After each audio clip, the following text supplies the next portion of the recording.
During the privatisation of Britain's railway network in the late 1990s, many asked what could be done to transform the West Coast Mainline, one of Europe's busiest lines, running some of Europe's oldest trains. Richard Branson had the solution under his Virgin Trains company, promising a whole new fleet of trains. But were they a success? That's what I'll be discussing today, as I delve into the entire history of Virgin Trains. If you do enjoy this video, please do consider liking, subscribing, joining my Discord server, and possibly even join my channel membership or my Patreon, links in the description below. Thank you.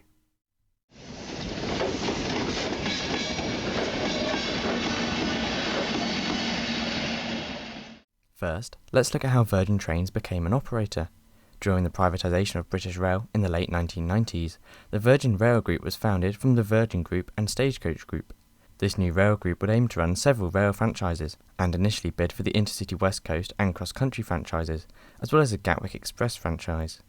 For the West Coast franchise, the franchise we are interested in today, the Virgin Group put forward two bids, one which included an option to refurbish all existing stock, and another which would see all stock replaced by brand new tilting trains, but would require more investment from the operator. Virgin confirmed that it would be choosing the latter tilting trains option if it won the franchise. In early 1997, it was confirmed that Virgin had won the bid to operate both the West Coast and Cross Country franchises, with the West Coast franchise running for 15 years until 2012. The new franchise would see a £500 million investment from Virgin Group, who would brand their services Virgin Trains, and the government to order 54 tilting trains for 2002, with a mixture of 8 and 9 car electric trains. As well as this, Railtrack, the precursor to Network Rail, promised £1.5 billion worth of upgrades to the West Coast Mainline, which would see top speeds increase from 90 miles an hour to 140 miles an hour. These upgrades could cut journey time substantially, including Manchester to London being reached in under 2 hours. So then, where would Virgin operate to? Virgin would inherit the intercity operations of the West Coast Mainline, running from London Euston, out towards Milton Keynes, Birmingham, Stafford, Manchester, Crewe, Liverpool, Warrington, Lancaster, Carlisle, Glasgow and Edinburgh, but would add to their network over the following years. In addition, Virgin would run a few services a day towards Holyhead via Chester. As for rolling stock, Virgin would inherit some of the oldest stock of any operator, including Class 86s, 87s and Class 90 electric locomotives, which would haul Mark II and Mark III carriages with a driving van trailer. Virgin would also inherit high-speed trains and Class 47s for non-electrified services, such as those to Holyhead. Virgin confirmed that it would be replacing its entire stock with brand new Class 390 Pendolinos and Class 221 Super Voyagers, with the Super Voyagers technically being part of the Virgin Cross Country franchise, but leased to Virgin West Coast. Anyway, on the 9th of March 1997, Virgin Trains, or officially West Coast Trains Limited, began operations, taking over from the previous Intercity nationalised operator, calling it around 56 stations and operating 15 of those. Straight away, as mentioned previously, Virgin got to business, ordering the Class 390s from Alstom. The 390 Pendolinos themselves are incredible trains, ones which deserve their own videos and currently have their own series on my channel. The 54 new 9-car tilting trains would be ready for testing by 2000 and built in Washwood Heath, Birmingham. This would be coincided with the refurbishment of Virgin's existing fleet, including new liveries and mechanical updates to the Class 43s. The 140 mph speed limit increase would come about by 2005, with 125 mph speed limits being achieved a few years prior, in 2002. Virgin themselves must be given praise for how involved they were in the construction of the Class 390s, with Virgin's founder, Richard Branson, being hugely involved in the company, despite running several other major businesses. Virgin must also be given praise for the new services they introduced in 1998. These two new daily services would run from Euston to Shrewsbury and Blackpool North, linking the two towns to London for the first time since British Rail. However, despite Branson promising service improvements, the ageing rolling stock and constant engineering works to complete the infrastructure upgrades necessary would hinder Virgin's initial operations. A May 1990 report, released by the Office of Passenger Rail Franchising, revealed that Virgin West Coast were one of the most unreliable rail operators in the country. In the report, Virgin West Coast were ranked in the D tier of reliability and punctuality, with only 4 operators worse than them, one of them being Virgin Cross Country. Virgin had just 80% of services arriving on time, and had a cancellation rate of 2%, putting them towards the bottom of the pile. Elsewhere in 1999, engineering work significantly hindered Virgin. Work at Carstairs Junction, near Carlisle, led to services being unable to travel into Scotland for 4 consecutive weekends. This work would allow the lines to be electrified for the Pendolinos to enter service by 2002. Other works in 1999 led to several route closures at weekends and a 5-day closure in October for track relaying at 5 different locations. This came at a time when Railtrack confirmed that the upgrades would now cost over £4 billion, and the 140-mile-an-hour upgrade would most likely be delayed due to issues with funding for the new signalling system required to reach the milestone. The increase in cost was blamed on changing signalling systems to improve safety. By December 1999, these costs had reached the £5 billion mark, with Railtrack confirming the 140-mile-an-hour upgrade would most likely not go ahead due to fears of the new signalling system not working. Despite Railtrack later suggesting that they could reach 140 miles an hour by laying conventional signalling systems, the huge added cost to this meant that it never happened, with the upgrade only going as far as 125 miles an hour. Elsewhere, Virgin withdrew its daily Shrewsbury service due to lack of passengers and lack of paths on the West Coast Mainline. By 2000, the first 390 Pendolino body shells had been constructed, with testing commencing in 2001. 2001 wasn't a perfect year though. Reliability wasn't great on the West Coast Mainline. The old rolling stock and infrastructure issues had led Virgin to have some of the worst reliability out of any operator, reaching lows of 65% of services, arriving within 10 minutes in 2001. Punctuality was only slightly improved by 2007, when the Class 390s and 221 Voyagers had fully entered service. Anyway, back to the 2000s, and, on July the 23rd, 2002, following extensive training, Virgin were able to officially launch their groundbreaking new train, the Class 390. A special run from Birmingham International to Manchester Piccadilly, run by 390-010, was the first time the press were allowed on the new groundbreaking train. I've already gone into a lot of detail on the 390s in my previous videos, but its groundbreaking tilting technology, regenerative braking, and stylish interiors led many to suggest that the Class 390 would be Britain's best ever train. Virgin, anticipating high passenger growth, opted to extend all Class 390s to 9 carriages, with Virgin also signing a deal with Porterbrook to rebuild its 12 Class 47s into Class 57s as rescue locomotives for the Class 390s, eventually increasing this number to 16 for Holyhead services. Testing ramped up in the latter half of 2002, with Pendolino introduction on Manchester to Euston services starting from January the 27th, 2003, marking the beginning of the end of the loco hauled stock with Virgin. Despite some teething issues during introduction, the Pendolinos did help to improve reliability, reaching 68% by 2003 and crossing the 70% threshold by 2004. Back to 2003 though, and the introduction of the Class 390s and Class 57s allowed the Class 86s and Mark II carriages to finally be withdrawn from operations. Furthermore, Virgin decided to withdraw its daily Blackpool to Euston service due to lack of passengers, with Tom Windsor, the rail regulator, suggesting that Railtrack, now Network Rail, may not have the funds to complete the West Coast Mainline upgrade. By 2004, Virgin's punctuality was now at around 75%, and more Class 390s had entered service, meaning that Virgin could withdraw the last of its HST sets from Holyhead services, which were replaced by 5-car Class 221 Super Voyagers from cross country, and Class 47 and Class 90 hauled Mark III services.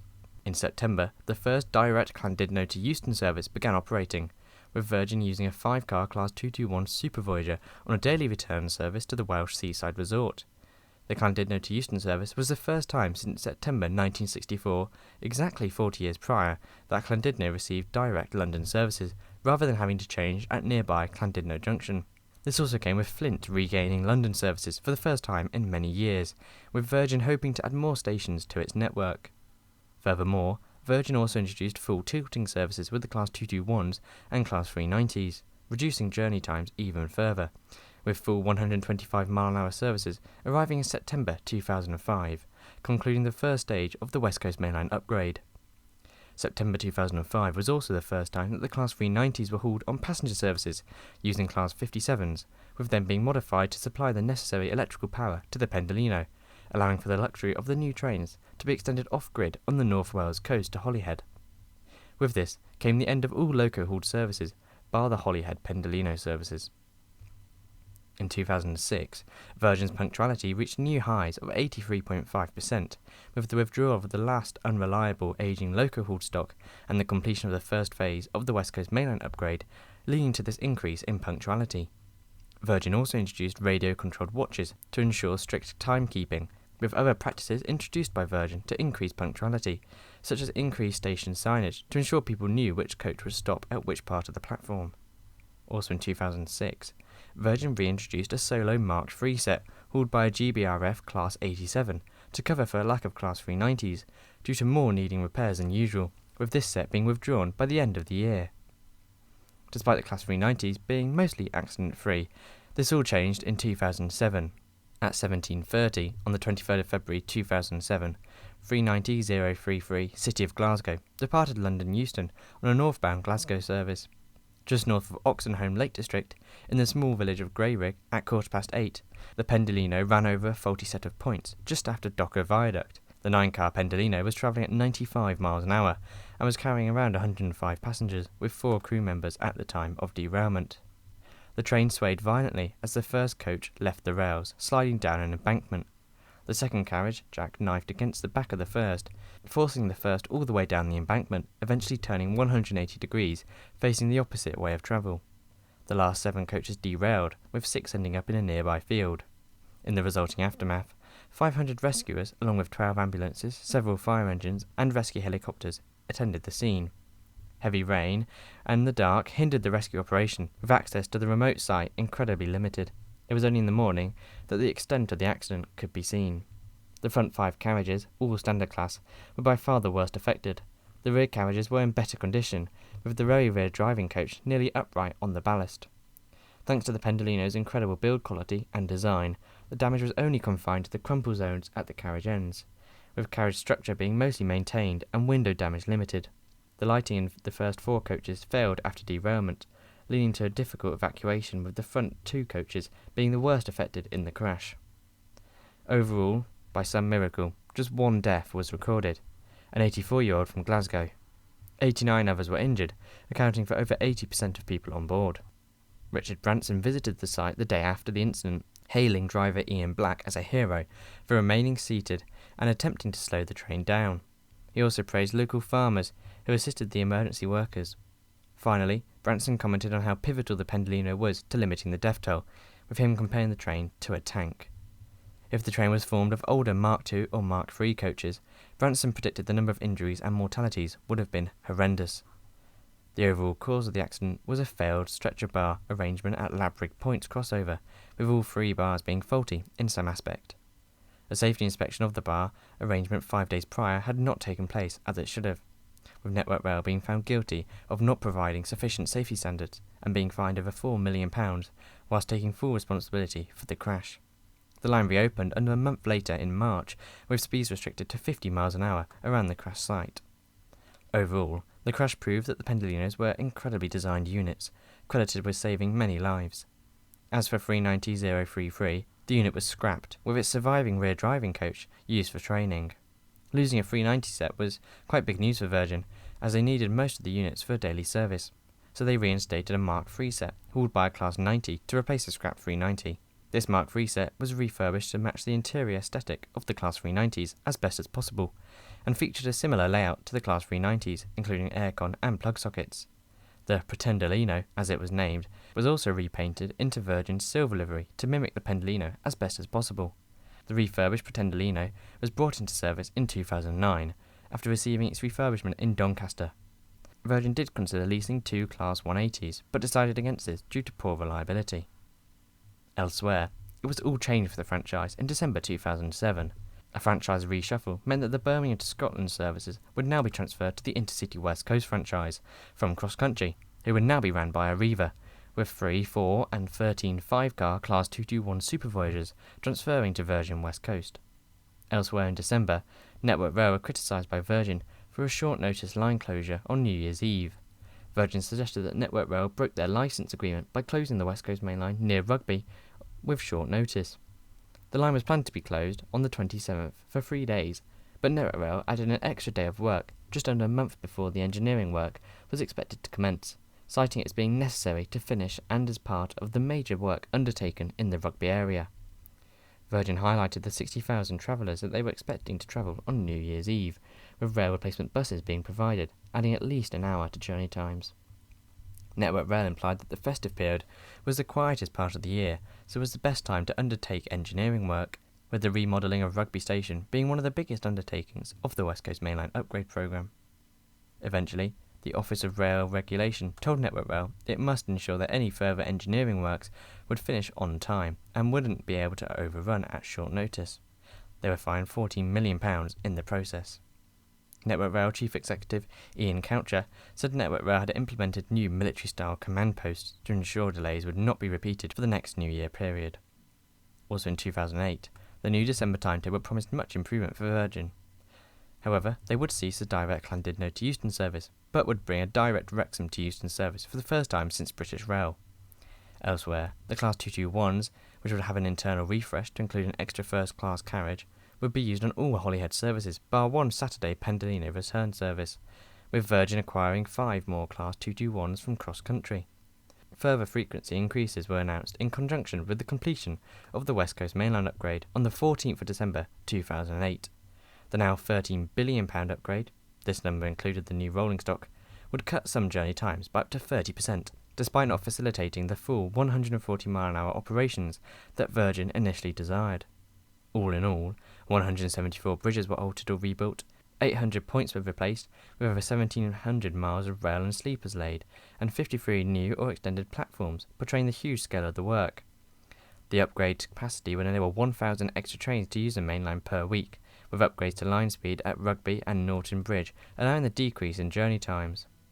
Unfortunately, the completion came with the announcement of rail fare rises, with Virgin's fares rising by up to 7% from January 2009. With the upgrade finishing, the DfT confirmed that it had placed an order with Alstom for 106 new Pendolino carriages, enabling all sets to be 9 or 11 carriages, with 4 brand new 11-car Pendolinos ordered, with there being 35 11-car trains in service by 2012. However, despite the upgrades, the new timetable didn't go exactly to plan. On the first day of the new timetable, despite the £9 billion upgrade to infrastructure, a blown fuse in a track circuit near Euston led to huge knock-on delays across the whole network for the day, despite the primary issue being resolved just an hour after it occurred. Other delays due to small teething problems occurred during the first few weeks of the new timetable, and did lead to a dip in overall punctuality from 86% of services arriving within 10 minutes of their scheduled arrival times, down to just 80%. In 2009, Virgin confirmed that the refresh for the 21 Super Voyagers had been finished early, having started in 2008. Updated galley areas, as well as relocated shop, were just some of the improvements. A hybrid first and standard class coach was also implemented to allow for 2 carriages of first class during busier periods. Elsewhere, Virgin confirmed that there would be an introduction of a practically non-stop Euston to Glasgow service, leaving at 16:30, calling at just Preston. This came with an increase of London to Glasgow services from 9 to 13 per day by December 2008, with other changes including an hourly Euston to Chester service being introduced, as well as a £1 million refresh of Warrington Bank Quay. Special fares for Virgin passengers changing to Eurostar services were also introduced, as well as the opening of first-class liners for weekend travellers. Furthermore, in late 2009, Virgin launched free Wi-Fi on its Super Voyagers, who would join the Pendolino and Pretendolino, with the whole fleet now having Wi-Fi. Elsewhere in 2009, Richard Branson was back in the headlines after he launched a campaign to have the next franchise, after 2012, extended to 30 years, which would allow Virgin to spend much more on infrastructure and could see a return on that investment. Branson suggested that he could get Birmingham to London journey times down to under an hour, with the Department for Transport rejecting this 30-year campaign, as well as Virgin's bid to extend their current franchise by 2 years. In 2010, Virgin announced it would be upgrading its remaining 4-car Class 221s to 5 carriages. To achieve this, they disbanded 1 4-car set and used the 2 intermediate carriages to extend the 2 other 4 cars to 5 coaches, with the 2 driving cars placed in warm storage. This would mean that Virgin would be running the same amount of services, using 18 out of the now 20 Super Voyagers per day, but with increased capacity. In January 2011, the Department for Transport announced it would be calling forward bidders for the next Intercity West Coast franchise. However, the overall bidding and franchising process was a complete failure. By 2011, Virgin West Coast were coming to the end of their initial 15-year franchise, which was due to end in March 2012. In January of 2011, the Department for Transport called for bidders to come forward and bid for the next Intercity West Coast franchise. In March, they announced that Abellio, First Group, Keolis SNCF, as well as the incumbent Virgin Rail Group had all been shortlisted to bid for the next franchise.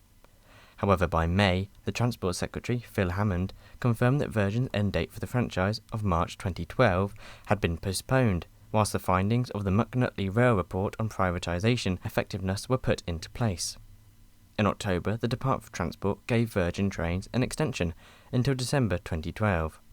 This contract extension came with the confirmation that the 11-car Class 390 Pendolinos would enter service before December 2012, with the 4 brand new trains and 31 existing upgraded trains, allowing Virgin to add 28,000 seats to its services every day, an increase of 25%. Elsewhere, Virgin would withdraw 6 of its Class 57-3 Thunderbird rescue locomotives, with the Class 390 Pendolinos now up to a high reliability standard, meaning that they did not need all of the Class 57s that they had as rescue locos. The remaining Class 57s were returned by the end of 2012. On the topic of 2012, in January, an invite to tender was issued to the aforementioned shortlisted bidders, and in August the Department for Transport awarded the Intercity West Coast franchise to First Group, who would operate under the First West Coast brand name. Virgin's replacement would see a number of new benefits. These would include 11 brand new 6-car electric trains for London to Glasgow services, which would increase capacity by 12,000 seats a day. Furthermore, First would introduce new Euston to Blackpool, Telford Central, Shrewsbury and Bolton services, with Blackpool services being introduced in 2013. First would also cut journey times between Euston and Glasgow, introduce more Euston to Preston services, and reduce anytime fares by 15% by 2015. A £22 million station investment project would also go ahead, with smart ticketing technology also being introduced. This new franchise would begin on Sunday the 9th of December 2012 and would operate for 13 years, with an option to extend this by a further 2. The new franchise would mark the end of Virgin's rail operations, with Virgin founder Richard Branson confirming that the firm would not be looking into any further rail operations. However, as soon as the results came out, Virgin immediately spoke out against the decision, claiming that DFT's methodology in awarding franchises was flawed. Branson said that the civil servants had got their maths wrong regarding the financial aspects of the franchise, not too dissimilar to National Express and GNER, with the new franchise most likely ending in a similar fate to the 2 aforementioned. Eventually, Virgin took legal action, leading to the suspension of the new first franchise, whilst an independent judicial review of the awarding was undertaken. This review fell in Virgin's favour and meant that the franchise awarded to First was unjust, with the DFT finding severe flaws in the franchise procurement process, with Virgin given a 23-month contract extension in December 2012, running until November 2014, with First's franchise voided and all potential upgrades scrapped. New Transport Secretary Patrick McLaughlin faced a grilling from opposition MPs, with the whole franchise failure costing taxpayers £40 million, as well as broken promises for new fleet and upgrades.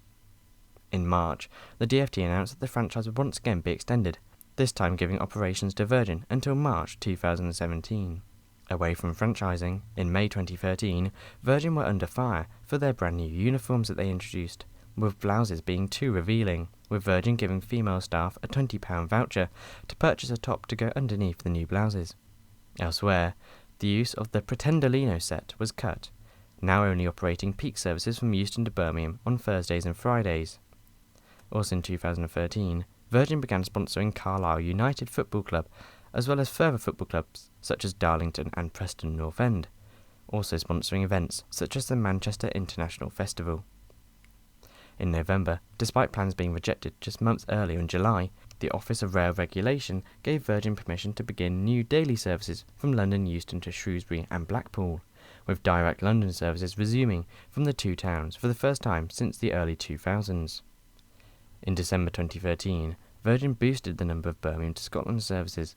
There would now be 3,300 additional seats per day on services to compete with airlines, with 28 weekly services from Birmingham to Glasgow, with 24 of these from London Euston, a 34% increase in services. 2014 was a much quieter year, with the new Shrewsbury and Blackpool North services commencing, as well as the end for Pendolino operations, with Virgin now having 35 11-car Pendolinos, 56 in total. 2015 was equally as quiet, with 390-002 being renamed in memory of Stephen Sutton, a fundraiser for the Teenage Cancer Trust. Elsewhere, Virgin introduced a new 30-minute automatic delay repay compensation scheme, with this automatic delay repay scheme being the first in the whole country. 2016 was much more interesting, in terms of the franchise at least. In November, the DfT confirmed the franchise would be changed, with the Intercity West Coast franchise being changed into the West Coast Partnership, a franchise which would include the operations of HS2, which, at the time, would run from Euston to Birmingham, Manchester, Wigan, Sheffield and Leeds. This new franchise would run the West Coast Mainline from 2019, and then HS2 services from opening in 2026. This announcement came with Virgin getting a new contract extension until March 2019, taking the average dividends per year for the Virgin Group to £17 million. Elsewhere in 2016, in July, Virgin introduced a new media onboard entertainment site, which would allow movies, TV shows and more to be streamed free to passengers' own devices. The system was described by creators Go Media as the first in-train entertainment portal in the UK. 2016 was also the first year that passengers on the Intercity West Coast franchise had reached 35 million, with passenger numbers rising by over 6.5 million in just 5 years, from 2011. This number would eventually reach just shy of 40 million, with passenger figures being one of the largest positives of privatisation, with this figure being double of what passenger figures were in 1997, when Virgin took over the franchise. 2017 was another pretty quiet year for the operator, with Virgin being criticised in July for a series of frequent short-notice cancellations on weekends due to a shortage of drivers. This shortage came due to the fact that drivers had to volunteer to work on rest day weekends, with June and July being months where less drivers volunteered to work, with many drivers on holiday and with family, leading to many passengers taking to social media to attack the company and its poor performance. In February 2018, Virgin's last full year as an operator, unless they won the new franchise, they were given yet another extension until March 2019, with an option to extend it even further to 2020 if needed. In March, this optional extension was quashed when Virgin received their 5th extension until September 2019. This came at the same time as the DfT launched bidding for the West Coast Partnership franchise, with, in June, the DfT confirming that 3 consortiums had been chosen to bid for the franchise. These were First Group Trenitalia, MTR Guangshen Renfe, and a trio consortium of Stagecoach, SNCF and Virgin. In December, Virgin received another extension until March 2020, with this eventually being cut to December 2019. Elsewhere in 2018, services to Blackpool North and Shrewsbury were increased, with there now being 4 trains per day to Blackpool North as part of the May 2018 timetable change, which also saw Class 390 services to the newly electrified Blackpool North station. By 2019, many wondered whether Virgin would be able to win the next franchise, with some speculating that they would be in with a good chance of doing so, due to their performance of the West Coast franchise thus far. These speculations, however, were quickly quashed in April, when it was revealed that Stagecoach had been disqualified from the bidding process due to a dispute over pension liabilities with the DfT, with the disqualification occurring after the bidding process deadline, meaning that Virgin would also be disqualified, which would confirm the end of Virgin's services by the end of 2019, with Virgin trains hitting out at the Department for Transport over the disqualification, even taking the DfT to court, however to no avail. But this left one huge question: who would replace them? First Group Trenitalia or MTR Guangshen Renfe? Well, in August, the DfT opted to award the West Coast Partnership franchise, including the Intercity West Coast franchise and HS2 operations, to First Group Trenitalia, who would trade under the Avanti West Coast brand name. And with that, on the 7th of December 2019, at 23:45, the final Virgin train service arrived at its destination, the 2142 Euston to Wolverhampton service, which ended 22 years of operations, handing over to the now infamous Avanti West Coast. However, this wasn't the end of Virgin trying to get back on the railway scene. Despite failed legal action regarding Stagecoach's disqualification, Virgin did submit a bid to begin open access operations between Liverpool and Euston in late 2019, however withdrew this bid in March 2020, citing the potential renationalisation of the railways following the William Shapps review. But this wouldn't be the end of Virgin. In May 2024, they submitted a new bid for 4 open access rail paths.